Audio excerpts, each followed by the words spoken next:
నమస్కారములు నమస్కారములు. సత్యమైన సత్యమైన మాటలు ఏంటంటే, నా నిజ జీవితంలో నా చిన్నప్పటి కాడి నుండి నాకు అది కావాలా ఇది కావాలా అని ఎప్పుడు కూడా ఆశ ఆశించే వాడిని మనస్తత్వంలో నాకు దేవుడు తీసుకుని వెళ్ళలేదండి. అవునగా అది కావాలన్నప్పుడు అది ఏంటి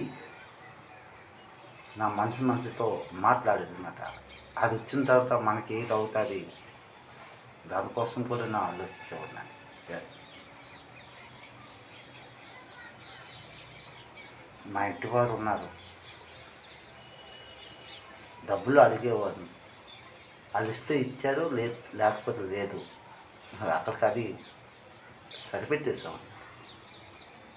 నాకు తెలుసు ఇది ఇలా చేస్తే అలాగవుతుంది, మనకు ఆన్సర్ దొరుకుతుంది. ఆ ఆన్సర్ ఆ జవాబు ఒకప్పటికి పనికొస్తుంది తెలుసు.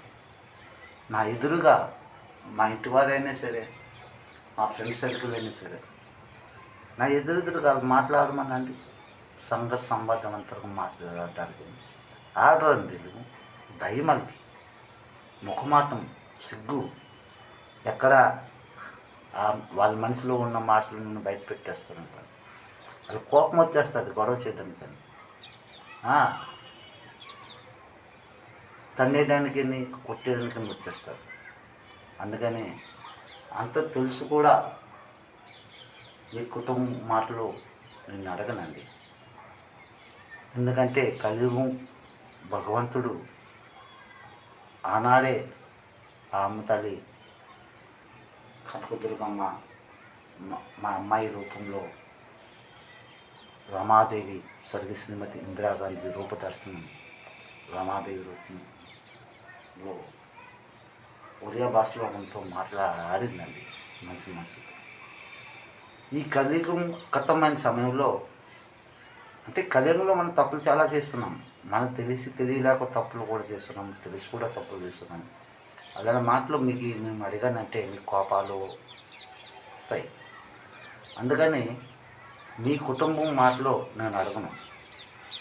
అడిగితే మీకు అన్ని కోపాలు ముఖమాటలు అయిపోతారు. అందుకని మీరు నా కుటుంబ మాటలు మీరు అడిగితే నేను చెప్తానండి. నేను చెప్పకపోతే మీకు ఎలాగండి తెలుస్తుంది? ఈ కలియుగం కథం అయింది. మనం ఇండియన్ గురు ఆటో ఓం సత్యుగంలో వచ్చానండి. మరి ప్రపంచంలో ఈ జ్ఞాని విజ్ఞానం ఉన్నారా? ఓం సత్య